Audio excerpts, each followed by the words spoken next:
শান্তিনিকেতন স্বাস্থ্য উপনগরী স্থাপনের লক্ষ্যে গোবিন্দপুর শেফালী সমাজসেবা সমিতির উদ্যোগে একটি আলোচনা সভা অনুষ্ঠিত হল।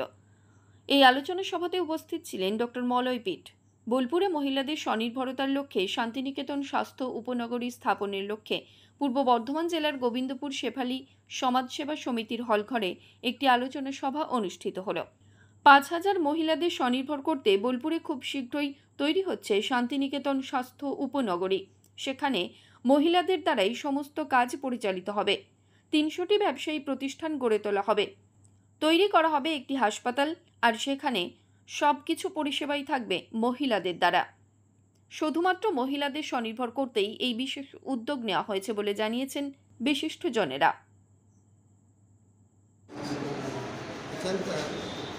বহু আমাদের কর্মী স্ত্রীরা এবং লোকাল মহিলারা যুক্ত হয়ে এই উপনগরীটি তৈরি করবেন। এনারাই এখানে এন্টারপ্রেনার হবে বা মালিক হবে। আমরা ফ্যাসিলিটার হিসেবে কাজ করি। বিশেষ করে গোবিন্দপুর শেফালী সমাজসেবা সমিতি সবচেয়ে বেশি উদ্যোগ নিয়েছে এবং কিছুটা ল্যান্ড ওখানে ওনারা নিয়ে একবারে যে দামে ক্রয় করছে সেই দামেই এই মহিলাদের বিক্রয় করার কথা ভাবা হচ্ছে এবং 1 বছর ধরে ডিজিটাল সিস্টেমে প্রশিক্ষণ দিয়ে ব্যবসা উপযোগী আমরা এটা তৈরি করতে চাইছি। ডিজিটাল মার্কেট তৈরি করে নিতে চাইছি এবং এনাদের যুক্ত করে মানে ট্রেনিং বেসড আমরা উপার্জনের জায়গাটা এখন থেকেই তৈরি করতে চাইছি।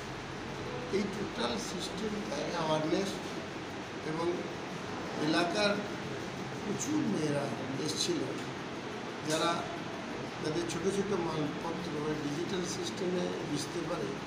আমাদের টিচাররা এবং কর্মীরা প্রশিক্ষণ দেবে, খুব তাড়াতাড়ি সেই প্রশিক্ষণ শুরু হবে। এর মধ্য দিয়ে আমরা এই ডেভেলপমেন্টটা করতে চাইছি। এখানে আমাদের এই সংস্থার সেক্রেটারি সাহেব আছেন, তিনি বিস্তারিতভাবে বলবেন এখানে কীভাবে ডেভেলপটা করা হবে। সঙ্গে উপদেষ্টা এই সংস্থার মূল রতিন কৃষ্ণ মহাশয় আছেন, তিনি ন্যাশনাল ইন্টারন্যাশনাল জায়গায় সঙ্গীত পরিবেশন করেন। তিনিও ডিজিটাল সিস্টেমের একটা ডেভেলপ নিজেকে করতে পারবেন, সংস্থাকে করাতে পারবেন এবং ওই মানুষদের উপকার করতে পারবেন। আমার সঙ্গীদের সঙ্গে উপরাষ্ট্র কমিটিতে আমার কাছে পাগল আছেন, মতুয়া সম্প্রদায় থেকে প্রতিনিধিত্ব করেন।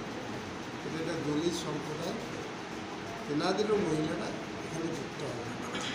1 কোটি মানুষ এই জায়গায় ডিজিটাল সিস্টেমে যুক্ত হয়ে যারা মাল কেনাবেচা করবে নিজেদের মধ্যে এই ডেভেলপমেন্ট একটা অন্য মাত্রা দেবে এবং 2027-এর মধ্যে আমার নিশ্চিত ধারণা এই এলাকায় ডেভেলপমেন্টের একটা রেনেসাঁ হবে।